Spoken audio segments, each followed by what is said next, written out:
let's talk about what happens in Ironheart episode 1 through 3.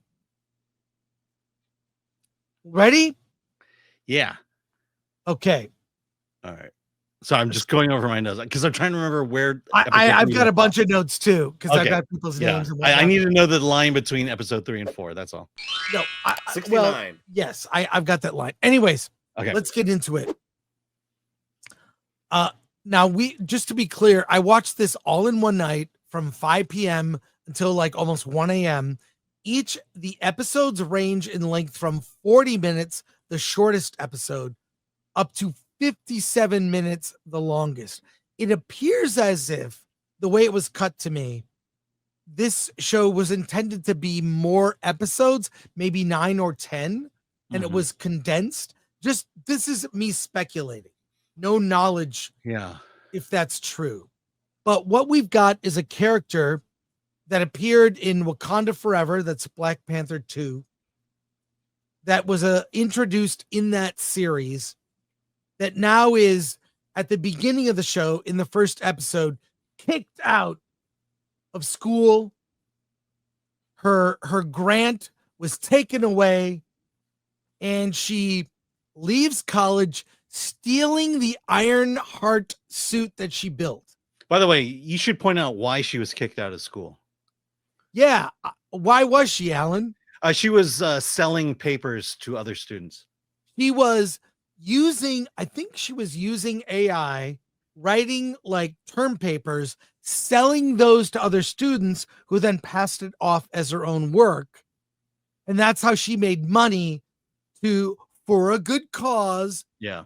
Create. But MIT has rules against that. And also all universities and all schools have rules that you don't charge money to students to write their papers. Anyways, she's so smart she did that. She's so innovative to do that. So already kind of sus behavior. Yeah. Okay, now you go back to stole the suit. She stole the suit then. Someone should make a list. We should do this of all the crimes she commits during the course of the show. It's not a small number, to be clear.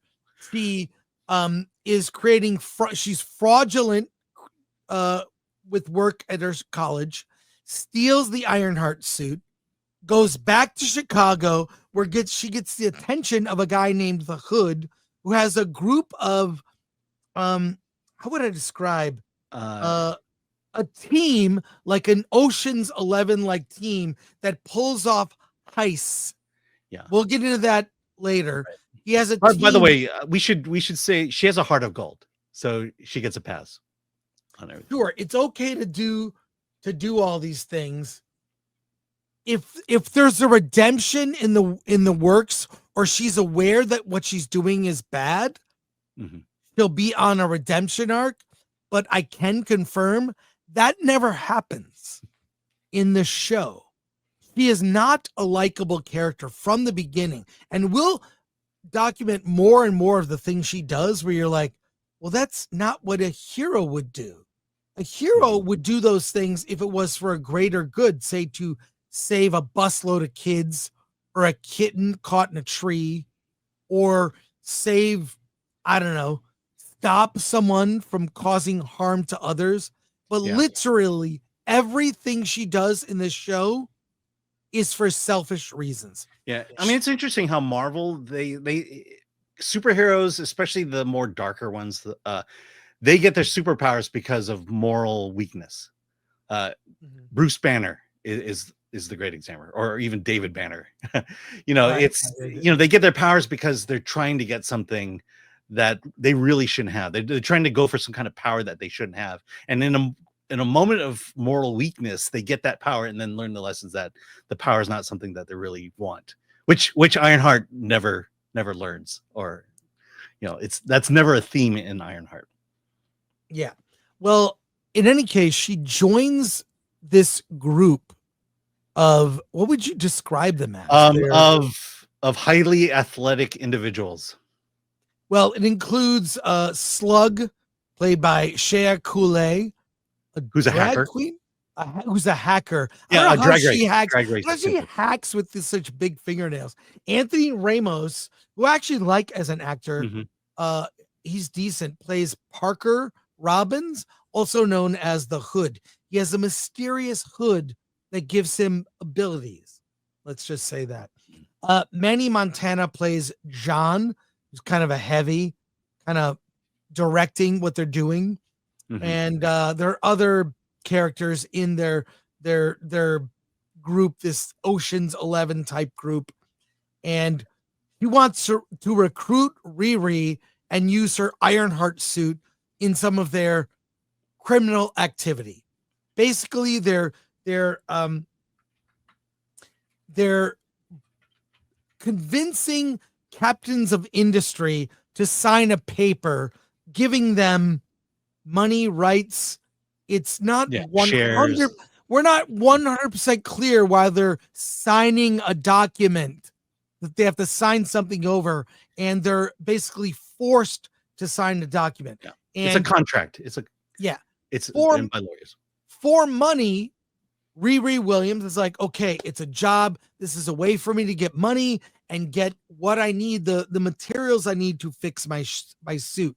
So she's returned home to Chicago and reunited with her family, her mother, and a friend of hers. She was best friends with this girl named Natalie, and Natalie was murdered in a drive-by shooting. And in the second episode, so the first episode with Riri's stepfather. Right. Yeah. And she was murdered. We don't know and we never really find out the exact, but it's a random shooting. And Riri witnessed it. And it's traumatic. She has to deal with her trauma. She deals with her trauma. She then creates an AI using parts of her brain, literally, transferring it like to a drive. Yeah, something. Her memory of her friend Natalie, played by Lyric Ross, and then Natalie comes to life as the AI, essentially like the it's Jarvis. It's like Jarvis, yeah, Jarvis, but it's Natalie, and Natalie actually stands for something. I didn't write that down. So now she has to deal with the trauma of having to look at Natalie, her friend who died tragically, who can help her with her Ironheart suit. She then tracks down a guy named by the way, I should mention that there's some other weird cameos in this show that we'll get into it later, but it's weird. She meets a guy named Joe McGillicuddy, played by Alden Ehrenreich, who is sort of this soft beta white dude. And they have a conversation. Now, most of this doesn't necessarily deal with race, but there is a blatant thing right in one of the episodes with Joe. I think it was the third episode where they're driving. I watched them all back to back. Yeah. By the way, it would be my privilege if you would talk about that. And Riri, like they bond over an Alanis Morissette song that they sing together. And Riri makes a comment literally about his privilege in the car. Now, thankfully, most of the show, it would seem, would have a lot of opportunities for things like this. That is the most blatant one that happens in episode 3. But there's a big reveal in episode 3 that you need to know about. And please correct me if I'm wrong on some of this stuff. Since I watched it all in one night, it was a week ago. Some of it is a bit of a blur, but I feel like the spoiler you're going to give me, because I'm trying to think what it was. Oh, I know what it is. And that's kind of how important the spoiler is. I'm building up to it. Okay. What we learn is that that Joe McGillicuddy is not Joe McGillicuddy. They're in the kitchen. This is how it's revealed. I know. They are in the kitchen, Joe McGillicuddy's kitchen, and he can help her with her Ironheart suit, get, equipment, and he can help her with it. He has things that she needs. But she knocks over a baggie of flour in the kitchen, but it's not. It's Obadiah Stane. His ashes. Who is that? You might remember.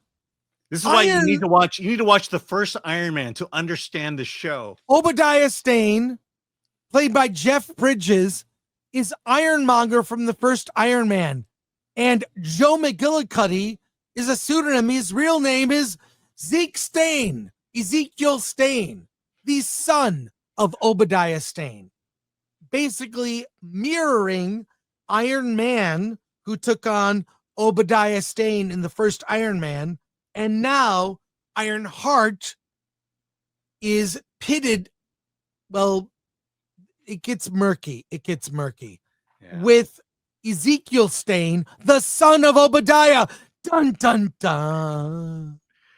That's episode 3. That's why he's a beta, because he doesn't like what his dad did, but his dad's technology. Yes, he is beta from the first episode, we know, because there's this white Karen that comes over and her dog poops on his lawn and she's out of the and he can't talk and he can't say anything. He backs down from the white lady whose dog pooped on his lawn. He's in fear of upsetting her. He kind of backs off. That's your and each episode is sort of sets up one like a heist or a task that must be accomplished. Alan, I know I'm glossing over it. What other details would you add for episode 1 through 3? Yeah, I mean, the biggest thing. Okay, so there are a couple things. The biggest thing is the fact that she can never do anything with honesty or an integrity. She always has to steal something. And it's weird, but it's like Elio. It's because she has the heart of gold. She can get away with it, or at least that's what they're trying to pass off to us as an audience. That because the reality is, where's a poor person, someone who doesn't have a lot of money, who's going back to her now single mother, where does she find all the tech and all the equipment without paying for it? And I think that's part of episode 3, is that she takes it from Obadiah Stane. But even up to that point, it's weird like that. I think also that she's more likely to steal from a white person than from a black kid. Which kind of, having said that, it's not as, I would say, I was expecting the show to be a lot more woke than it actually was. I think the conversation with Ezekiel is probably the worst it ever gets. Yeah. But other than that, it's kind of like, no, it's just it's like watching Family Matters. It's just set in an urban location, and it's like that. Look, I really have an issue with the AI, and this Natalie, is more Natalie philosophical. is the AI. Yeah. Yeah. And so let me, before I get to that, let's talk about the Hood. His goal is to take over major industry. He does that by breaking into millionaire homes, confronting the millionaire, and then having him sign a contract, signing over ownership and voting rights to the Hood. And look, this is where the show starts to really fall apart, in the sense that these writers don't know anything about anything. For example, I gave up on She-Hulk when I realized that She-Hulk was a bad lawyer. When it comes to this, the idea that you break into a millionaire's home and then you have him sign a contract. Well, if you know anything about contract laws, contracts made under duress, like at gunpoint, can be nullified very easily once you prove that you signed it under duress. So that these so-called quote unquote contracts are actually null and void the moment it's signed, because it's not a good faith exchange between two parties. But who cares? I mean, he got the contract signed. This is where Marvel has come through. This is where Disney has come through, where they don't really think about the implications of the stories they tell. Elio steals a ham radio from a black kid, and then pushes him off to the side, and then later gets bullied for it. But we feel sympathy for him because he's little Elio, not because he's a thief. And this is the same thing here. We will forgive everything Riri Williams does, that most of the rest of us, most of the rest of the nation would try to get legitimately, like getting a summer job or something like that. But we will forgive her because she has a heart of gold. And then you have this contract that just, to me, it was like, this contract is just not valid, and yet the entire series, the entire motivation of the Hood is based on these contracts. And then lastly, let me get into Natalie, the AI. Yeah. So Natalie is based on her dead best friend. You see clips of the two of them together in the beginning. My issue with that is a much more philosophical issue, but to me it's dangerous to create versions of your dead loved ones that you can interact with today in AI. And I'll give you this reason why. Because all your memories you have of someone who's passed are those memories that you have being together with the real live person. And so when they pass, what we do as when we grieve is we think about what our relationship to that person was, the good times, the bad times we had, what that person means to you. What happens is when you create that person, turn it into an AI, you basically begin to lose the memory of the original person, because soon that AI, that avatar, that robot is going to take over your memory of that person. And now the memory you have of the person you love so dearly is now lost and forgotten and replaced by an AI that may be close, but is not that person. And that's, to me, is the most dangerous thing about this. And when we get into episode 4 through 6, this idea is challenged, and we could talk about it then. But it again, what Ironheart is to me is indicative of the fact that Hollywood can't tell stories anymore. Because that thing I told you about AI, that's something you should wrestle with. That should be an entire episode of, is Natalie right to make? And I think there have been other shows. Star Trek is certainly one of those shows that has gone through and wrestled with that issue, because it's not something you take lightly. It's not something you do just for a narrative reason. Oh, hey, we got this cool character. It's an AI that's the personification of Riri's dead best friend. That, to me, that's not something you just flippantly make. And we'll get into it in episodes 4 through 6. Yeah, I have more to say. I think if we probably want to, if you have more to say it, and then we can do Alan's corner after that, and then go. Yeah, and then we'll do comments. But let me just say real quick, I'm all for a flawed protagonist, a flawed hero, if they have a redemption arc, or if in their heart there are lines they won't cross. But it seems that everything she is doing is only for herself. She only thinks about what she needs, and it's all about, I've got to get this suit, and I got to get money, and I can't get money the right way because college failed me. She has no like thought about what she did in school or the reasons she was kicked out. And then she stole the Ironheart suit and flew it to Chicago to then be recruited by this gang. You see that scene where she goes up in the elevator and figures out there's a bomb, not quite bomb, but then she survives, and that's her test to join their gang. And then they're going to pull off these heists and get money. So she's now part of this criminal organization. Get contract signed. Yeah, to get contract signs. I mean, does she understand what she's involving herself in? I mean, it could land her in jail for doing those things. No thought of any of that. Yeah. So that's what the thing is. I want to be, even if the hero is flawed, I want to be with them. I want to understand why they're doing what they're doing. It's not enough just to get money to build the suit so then you can do more of these crimes and heists. Yeah. I mean, let's be fair. Riri is challenged by her friends and family about what she's doing, but it's more about the person she's following than the action she's taking. Right. And there's a big difference there. Is no matter who you follow, you shouldn't be breaking the law. But in this case, it's okay. Just worry about the guy in charge.